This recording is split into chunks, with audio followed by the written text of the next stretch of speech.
Bonjour et bienvenue dans les conversations de l'Odyssée. Aujourd'hui, une personne qui a beaucoup d'importance à mes yeux, euh, qui s'appelle Norbert Angel. Bonjour Norbert, bienvenue Bonjour dans cette Farouk. conversation.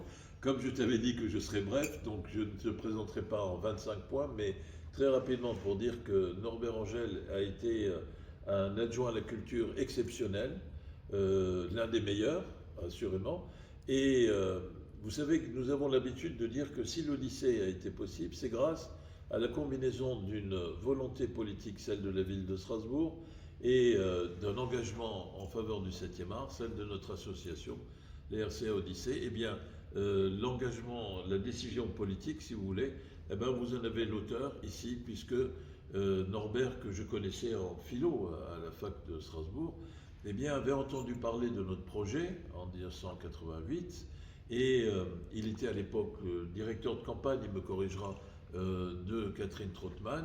Il est intéressé par le projet de réouverture de l'ABC et donc il inscrit ça dans le programme de Catherine Trottmann et à partir de là, deux surprises. La première, c'est que c'est la victoire de cette équipe Challenger face à l'équipe de Marcel Rudloff. Et la deuxième surprise, comme disait Pasqua, les promesses n'engagent que ceux qui y croient. Eh bien, la promesse de réouvrir l'ABC comme cinéma culturel, eh bien, elle est tenue.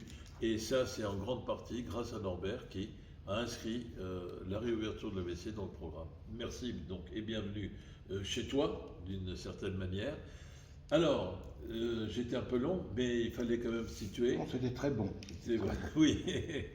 Et il y a plusieurs choses dont je voudrais qu'on parle avant de parler de l'Odyssée. Euh, Apparemment, la tempête virale est loin d'être passée. Maintenant, on commence à dire qu'il faut s'y faire jusqu'en été 2021 au moins. Euh, la période de confinement a été quand même très éprouvante.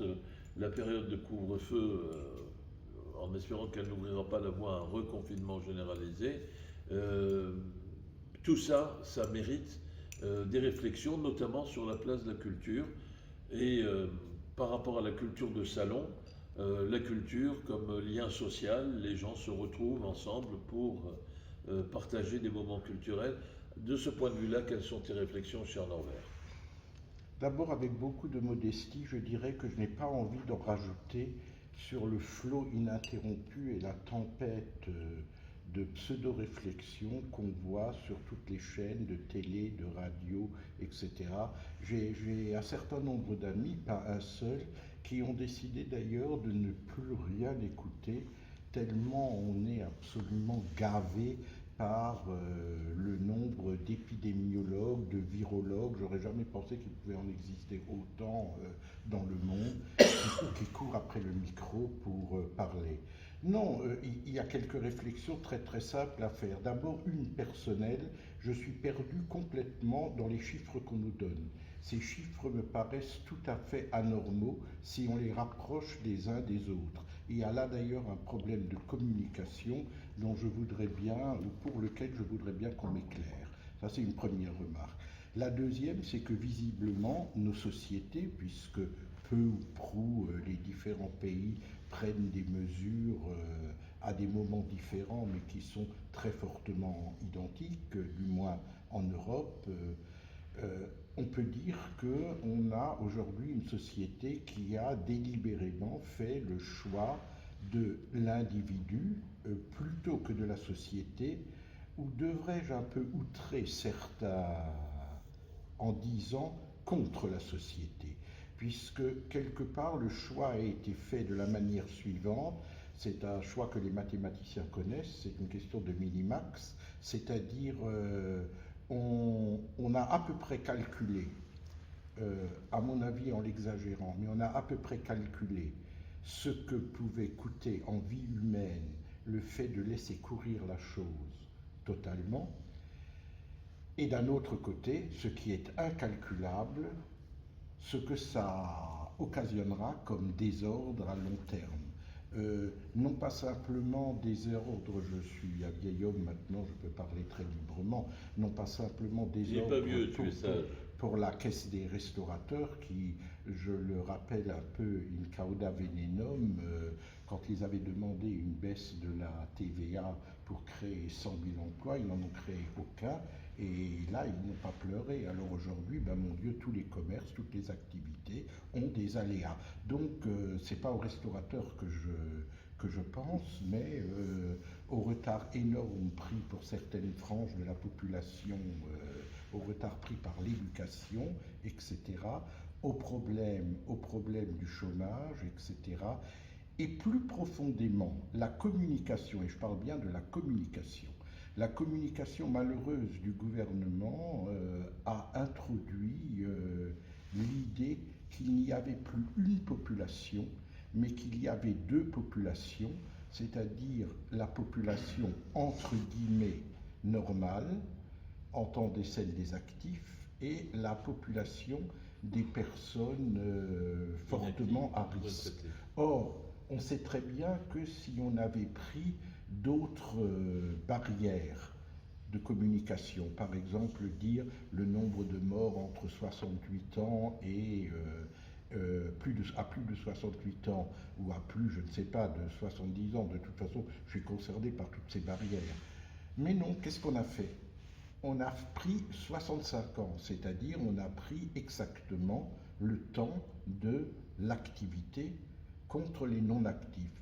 Je pense que ça aussi, c'est à long terme un danger par rapport à cette discrimination au sein de la population. Maintenant, comme le problème court avec des tas de gens qui sont complotistes, qui disent c'est un problème par rapport à nos libertés publiques, etc. Moi, je suis très très soucieux des libertés publiques, j'allais dire, d'autant plus que je trouve qu'il y a de moins en moins de personnes qui le sont. Mais par ailleurs, je crois que là où il n'y a absolument pas à transiger, c'est l'État prend des décisions, par exemple distanciation, port du masque, etc. Ben, je le dis fortement, il faut obéir et il faut effectivement faire ce qui est demandé. Il n'empêche qu'on peut avoir des doutes et émettre des critiques.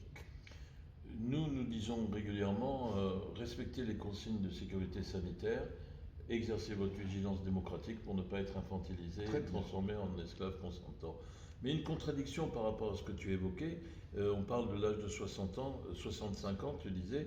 Alors d'un côté, on avait des discussions qui disaient qu'il fallait que l'âge de la retraite soit reculé vers 70 ans, 69 ou 67 ans, et de l'autre, pour des raisons de sécurité sanitaire, ben on dit non, dès l'âge de 65 ou même au-delà de 60 ans, il faut confiner les gens, etc. C'est une petite contradiction, une grande petite contradiction qu'on peut noter au passage. Tu as dit, oui, on privilégie la cause de l'individu, peut-être qu'on essaye d'apparaître comme privilégiant la cause de l'individu pour faire avancer d'autres choses. Parce que pour résoudre cette tempête virale, on sait qu'il faut soit un vaccin, soit un traitement éprouvé, soit l'immunité collective. Mais l'immunité collective, si on a 67 millions d'habitants, et si on considère qu'il y a 1% de gens qui risquent de mourir, ça fait donc le fait qu'on doit accepter le risque. 400 000. 670 000, si tu oui, avec non, 400 000. C'est 400 000. Oui, c'est quand même très. Après les modelage de Ferguson, c'est très etc. cher, voilà. Oui. Donc, mais alors je te dirais, et dans tout ce tableau qui n'est pas des plus réjouissants, quid de la culture et des activités et des pratiques culturelles, d'après toi? Le problème, c'est que on voit que tout ce qui est nouvelles technologies, etc., était en avance sur ce qui nous attendait. C'est-à-dire que si d'ailleurs on a pu faire accepter tellement bien, je dis bien tellement bien aux gens le confinement, car bon, finalement tous les observateurs sont assez émerveillés du fait que ça n'a pas suscité beaucoup de remous, de protestations. C'est qu'on était arrivé à un point technologique où la technologie permet à peu près d'avoir, au moins sous forme de succédané, tout ce que les gens souhaiterait avoir pour ne pas s'ennuyer. C'est-à-dire qu'effectivement, il y a Netflix, il y a les réseaux, il y a la pizza et le reste à domicile, etc. On peut vivre aujourd'hui comme des monades urbaines. Et on retrouve exactement, je trouvais ce titre absolument génial, l'anticipation qu'avait faite le sociologue américain Riesman en disant, on est, si je me souviens bien, en 1954, et il dit nous allons vers un univers de foule solitaire, c'est-à-dire les individus sont autant de monades urbaines leibniziennes vivant les unes à côté des autres et n'ayant à la limite plus même cure de ce que les autres font. Alors, tu me dis, Farouk, la culture, le gros problème, c'est d'abord la culture vivante, c'est-à-dire le spectacle vivant, quoi, puisque Théâtre, je opéra, pense, oui, puisque je musique. pense que jamais la retransmission ou la reproduction sur un matériau quelconque ne donnera la jouissance d'un spectacle vivant où à chaque instant tout peut défaillir. Je pense aux frissons quand on voyait les artistes de cirque et on disait, et s'ils se en étant horrifiés, mais ceci participait aussi de ce bonheur qu'a le petit enfant à être terrifié. Mais par ailleurs, prenons une activité, elle t'intéresse en tout premier lieu, comme celle du cinéma. Ce qui, moi, me paraissait, je gardais un très grand souvenir d'un vieil ouvrage que tu connais d'Edgar Morin qui s'appelle Les Stars. C'est-à-dire que je crois qu'il est très important que les gens sortent de chez eux et le fait que des gens soient agglutinés les uns à côté des autres, certes en s'ignorant pour une grande part, mais aussi sans agressivité quelconque ni rien, et étant à un moment donné réunis par le seul point focal de l'image. Et le partage d'émotions Oui, conviviales. et ce partage qui n'est pas un vrai partage, mais qui est quand même partage. Je te rappelle quand même nos études de philo, puisque tu y as fait allusion, c'est-à-dire entre le tone et le béon, il y a le ukon, c'est-à-dire qu'une illusion ou une apparence n'est pas ce pourquoi elle se donne, il n'empêche qu'elle n'est pas rien, elle est quand même quelque chose.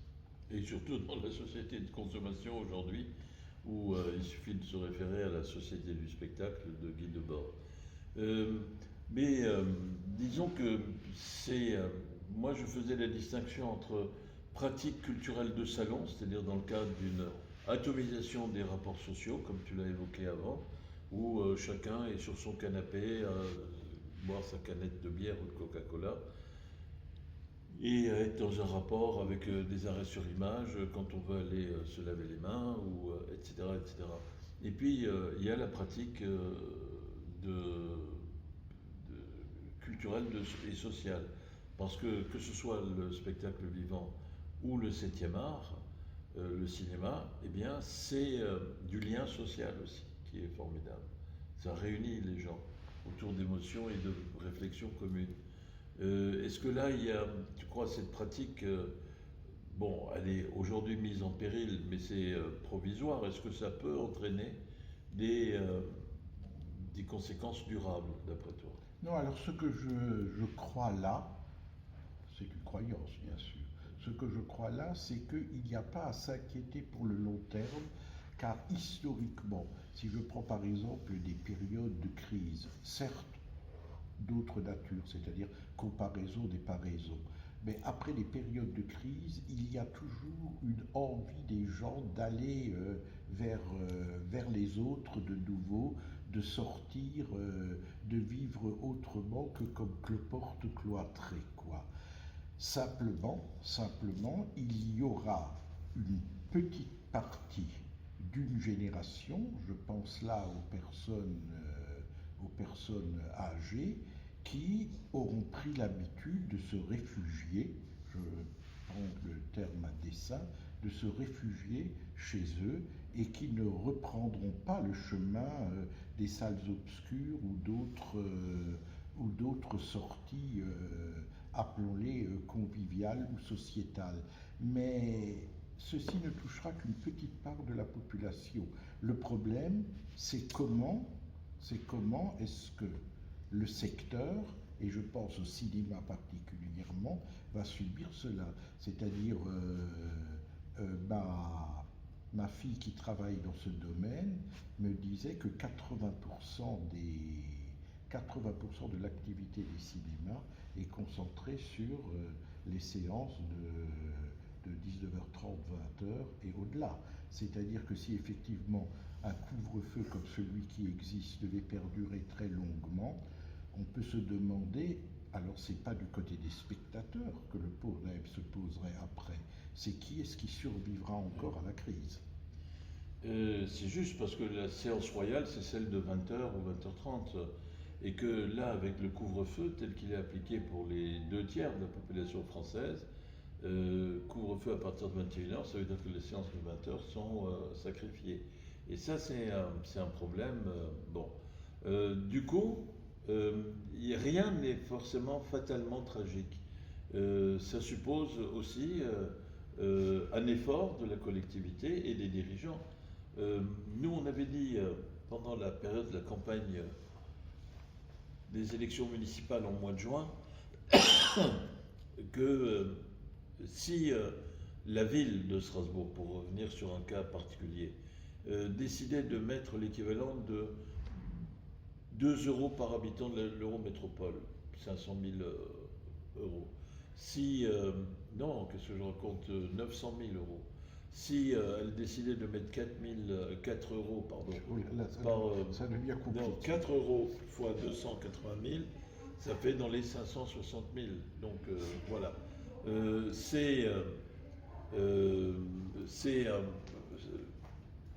Ça pourrait permettre une résilience. Ça pourrait permettre une capacité de résister pendant 1, 2 ou 3 ans. Pas évidemment ad vitam aeternam. Qu'est-ce que tu penses d'une chose de ce genre? Non, mais alors là, je vais entamer le couplet classique de l'homme politique, entre guillemets, responsable, c'est-à-dire combien pourrait-on créer avec un porte-avions de kilomètres d'autoroute et combien de kilomètres d'autoroute sont-ils nécessaires pour construire des collèges, etc. C'est-à-dire qu'un homme politique, une femme politique aujourd'hui a en responsabilité de faire des choix.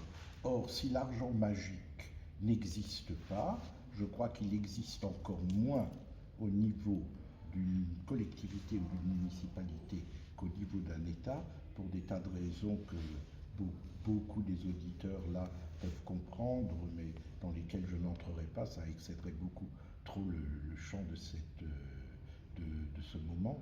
Je veux dire que il y a des priorités à dessiner et c'est aux politiques de les dessiner. Alors, est-ce que la priorité doit être de mettre ces 2 € par habitant sur le cinéma en général? Est-ce que ça doit être sur le cinéma de l'Odyssée? Non, je ne parlais pas de l'Odyssée. Est-ce que ces 2 € doivent être mis sur les APL ou sur les incidences du chômage? Il appartient aux politiques à chaque instant, et c'est pour cela qu'il est élu. Moi, je suis très très fortement un adepte de la démocratie représentative. Il lui appartient de faire ses choix, ce qui n'empêche pas que les différents groupes de pression, les différents lobbies s'agitent pour faire pencher la décision politique dans un sens ou dans l'autre. Je crois que ceci aussi appartient à la démocratie, bien entendu. Mais pour ne pas pratiquer l'art de l'esquive dans laquelle on a quand même été habitué, cher Norbert, ne serait-ce que par nos études de philosophie et d'études des sophistes, je vais essayer d'être plus clair et je m'excuse de ne pas avoir été assez clair. Partons de l'hypothèse. Imagine que, disait le début de le mythe de la caverne dans Platon, Imagine que tu as à disposition 20 euros. Est-ce que et parce que tu es un citoyen, c'est bien sûr le politique qui doit décider, le citoyen qui en dernier ressort tranche s'il est d'accord ou pas d'accord. Donc est-ce que tu penses que ce ne serait pas judicieux, indépendamment de l'Odyssée? L'Odyssée, elle a une subvention de la ville qui représente à peu près 80 cents par habitant de comment ça s'appelle, de Strasbourg, et 40 cents par habitant de l'Eurométropole, la subvention annuelle. Donc on ne coûte pas grand-chose, c'est pas cher. Et est-ce que tu ne penses pas que sur les 20 euros, il y aurait 2 ou 4 euros qui mériteraient d'être utilisés pour le cinéma, mettons 2 euros aussi pour... tu as 20 euros pour la culture en général. Bon. 2 à 4 euros sur les cinémas, un truc équivalent pour les théâtres et la musique, etc. Donc il n'y aurait pas une répartition de ce genre à faire ou pas? C'est-à-dire, d'abord, je reprends au départ même, on me demande mon avis personnel comme citoyen. Ouais. Mais le politique, n'a pas à faire valoir des goûts ou des envies personnelles, c'est-à-dire qu'il doit gérer la chose dans l'intérêt de la collectivité tout entière. Oui. Et ce ne sont pas des mots vides. Je me rappelle très très bien, puisque tu as dans ton mot d'introduction parlé de la naissance de cet établissement auquel je suis bien sûr, et pour les raisons que tu as évoquées, extrêmement attaché. C'est-à-dire, je me rappelle que mon ami Piayoun, que tu as connu, Dieu et son âme, m'a fait, pardon pour l'expression, un immense caca nerveux quand je lui ai dit que j'allais en refaire un cinéma. Elle m'a dit, mais non, nous manquons terriblement de salles de théâtre, il faut une salle de théâtre, c'est merveilleux comme salle de théâtre. J'ai dit, non, non, c'est un des premiers cinémas qui a été fait, il est à l'italienne, mais le mur de Foncelle, c'est le mur d'avant, il n'y a absolument rien derrière.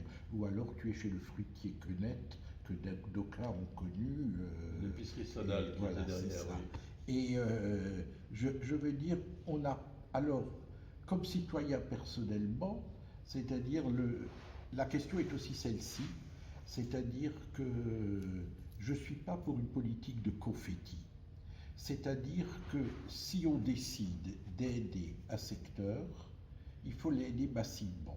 Et c'est là que le problème se pose. Car si on l'aide massivement, c'est-à-dire que sur cet argent disponible, par exemple, ces 20 euros, ben c'est-à-dire que tu dois prendre 40-60%, ce qui laisse les autres quasiment désossés. Alors je ne sais pas si c'est un art de l'esquive, mais puisque tu as fait allusion au mythe de la caverne, je te rappelle quand même, c'est quelque chose qui n'est jamais commenté et que j'adore beaucoup dans ce mythe.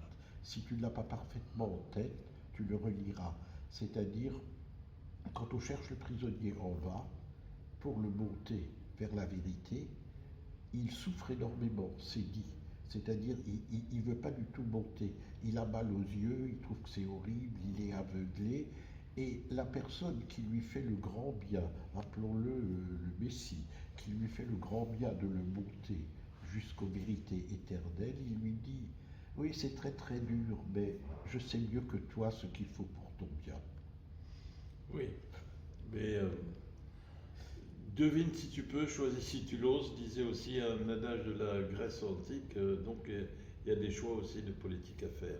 Alors aujourd'hui, comment tu vois la situation Ben, à Strasbourg? toujours dans la philosophie grecque, le passé est évanoui, le présent est fugitif, l'avenir incertain. Ce que Antonio Adage stoïcien. Oui. Mais Gramsci reprend ça en disant que dans des périodes de transition, quand le passé a du mal à s'effacer et que le futur n'est pas encore en train de se définir, de prendre forme, eh bien c'est la période privilégiée pour l'émergence de monstres. Et j'espère qu'il n'y aura pas trop de monstres qui vont apparaître Oui, mais les monstres, dans notre société. Les monstres, on en a déjà beaucoup. C'est-à-dire, si on en faisait là le chapelet, on aurait à peu près, on aurait à peu près donné le nom de tout ce qu'il y a comme dirigeants sur cette planète hors de l'Europe démocratique et de quelques tout petits pois miraculeusement préservés. Mais alors, donc, pour revenir sur la cité de Strasbourg, euh, quelles sont, d'après toi, les priorités? Tu as quand même une expérience, tu as été adjoint à la culture de 12 1989 ans, 13 ans. jusqu'en 2001. Oui, Oui. un mandat a été Oui. rallongé, Voilà. 13 ans. Donc, quelle est la situation? Quelles sont les priorités d'après toi? Tu avais un point de vue de citoyen. Ça, la réponse nécessiterait d'être très longue. Je dirais simplement, c'est presque pour l'histoire que je parle là. C'est-à-dire que euh, ma surprise de la victoire des Verts a été aussi grande que lorsque Trottmann est venu, la surprise de l'ancienne équipe. C'est-à-dire, j'ai mesuré là que je n'avais plus une perception juste de ce qu'était aujourd'hui la cité, c'est-à-dire combien il y avait eu un flot générationnel qui avait travaillé et qui était allé vers autre chose. C'est-à-dire, je me suis entretenu une fois assez longuement avec, avec Jeanne Barséguian, femme que j'ai trouvée tout à fait estimable. Euh, les priorités qui sont aujourd'hui celles des Verts, je ne les trouve pas condamnables, ce ne sont pas les miennes tout simplement.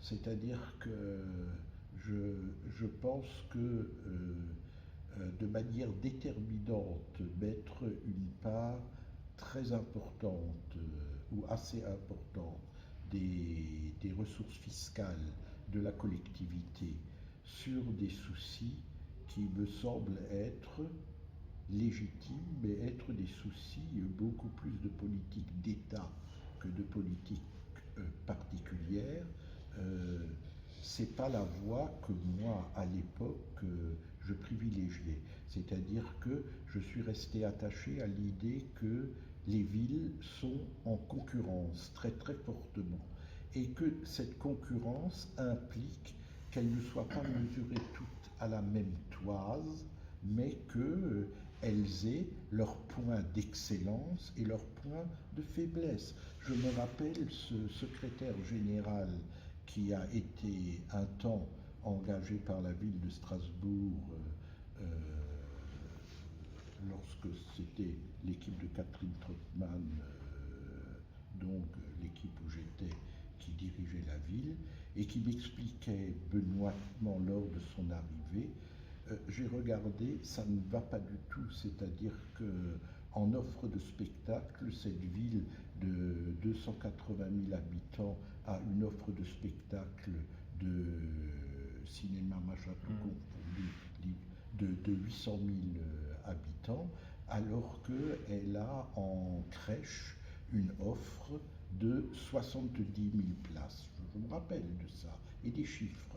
Et il me disait, il faut absolument équilibrer cela. Ça, c'est stupide. C'est-à-dire que moi, je ne partage pas ce point de vue, quoi. C'est-à-dire que je pense, pour avoir professionnellement circulé beaucoup en France, hein, c'est-à-dire à l'occasion des inspections, des audits que j'ai pu mener au titre du ministère de la Culture, j'ai été très très frappé par la véritable splendeur du noyau urbanistique ou architectural, certes petit, de villes moyennes comme le Puy-en-Velay, Moulins, Montluçon, etc., avec des cathédrales, des places d'armes, etc., et qui étaient aujourd'hui des villes mortes, tout simplement.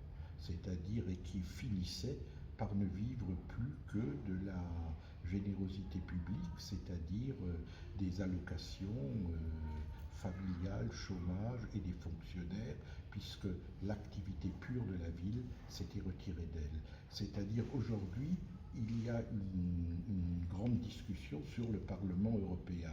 Je pense que même si les Strasbourgeois ne vivent pas quotidiennement le Parlement européen, qui d'ailleurs urbanistiquement s'est un peu retranché de la ville dès le départ, je pense que s'il venait à disparaître, ce serait épouvantable, quoi. Voilà. Je ne sais pas si j'ai répondu à cette question. Mais je vais je n'ai pas esquivé. Voilà. Non, je ne te dis pas d'esquiver, mais oui, le Parlement européen, c'est important. C'est pas tellement uniquement le fait que le Parlement européen reste à Strasbourg, parce que le Conseil de l'Europe rapporte économiquement au moins autant, sinon un peu plus, que la présence du Parlement européen à Strasbourg. Mais évidemment, ce n'est pas l'un ou l'autre, c'est les deux qu'il faut défendre, et cette vocation européenne de Strasbourg. Étant entendu aussi, c'est pas à moi d'être l'avocat de cette équipe municipale nouvelle, mais qui n'en a pas besoin de ça. Je pense qu'on ne peut pas se contenter d'une Europe qui est uniquement celle des bureaucrates, mais il faut aussi une Europe des citoyens.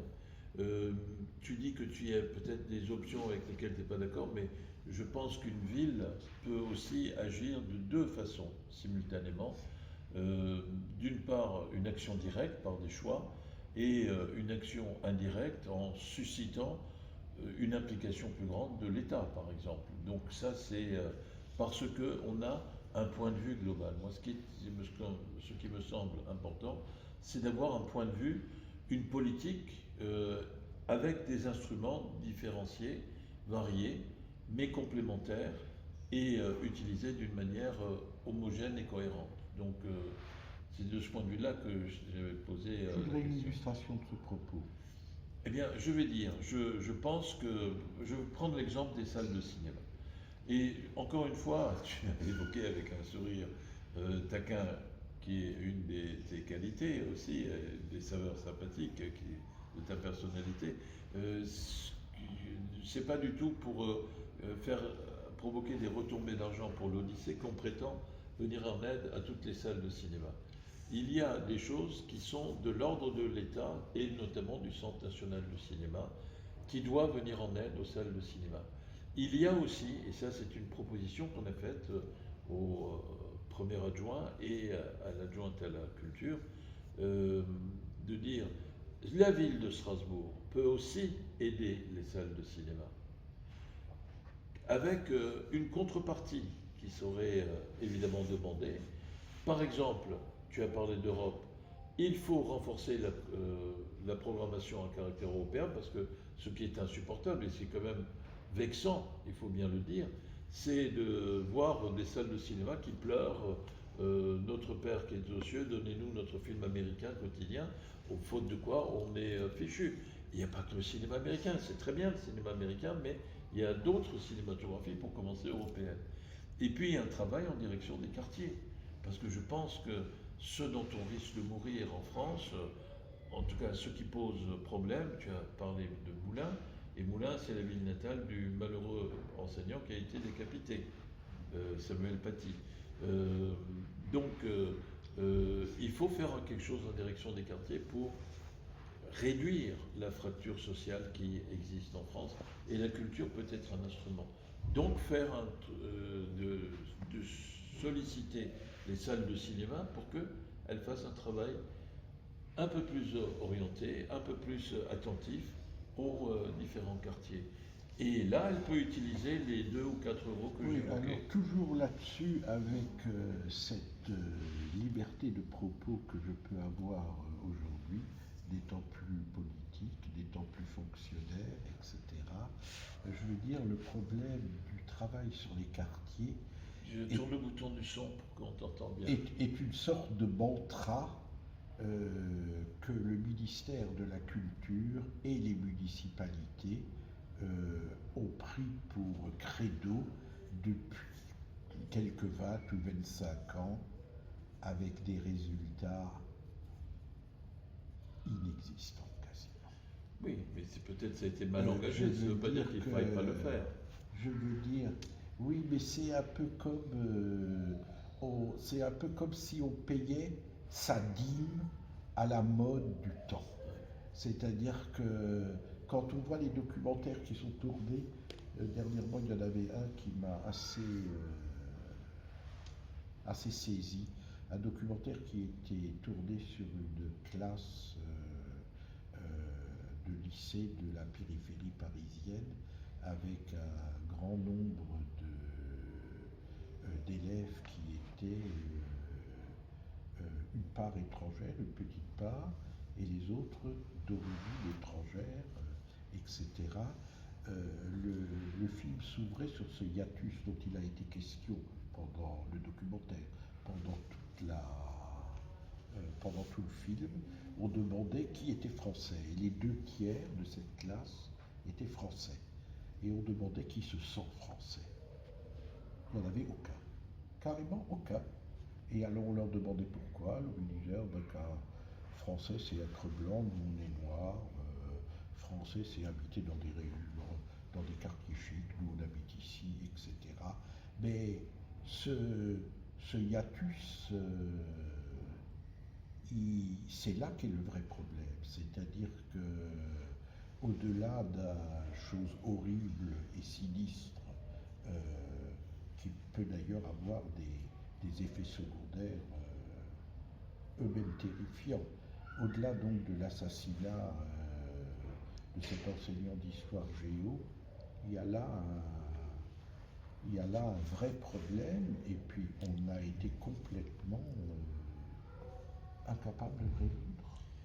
C'est raison de plus pour continuer à essayer de le faire. What is now proved was once only imagined, disait William Blake. Mais tu dis se sentir français, là tu me tends une perche, tu m'excuseras, c'est mon côté bad guy, garnement. Oui, oui. Se sentir français, c'est aussi accepter de payer ses impôts. Et on pourrait dire qu'il y a certains riches qui se délocalisent pour bénéficier d'une optimisation fiscale, ce qui est un terme déjà assez scandaleux. On peut aussi dire qu'eux ne se sentent pas forcément français. C'est-à-dire qu'on se sent français quand ça arrange, et on ne se sent pas français quand ça n'arrange pas, ou alors on se sent français parce qu'on adhère à un certain nombre de valeurs qui sont les valeurs de la République. À la langue, égalité, fraternité, et à la langue, oui, bien sûr. Oui. Et à la langue, c'est évident. Oui. Mais voilà, en tout cas, le temps passe, il y a une séance qui va se préparer ici à l'Odyssée. Comme d'habitude, merci c'est toujours Farouk. Un grand plaisir de parler avec une. Et je continuerai à venir de manière assidue dans cette salle. Aussi longtemps qu'on existera. Car mais j'espère que vous existez. Quel sera l'avenir l'association, parce que Farouk Benata a déjà dit ce qu'il allait faire lui. Mais tu es vraiment une intelligence, une lumière, et je te remercie. Et je te laisse le soin de dire le mot de la fin, cher Norbert.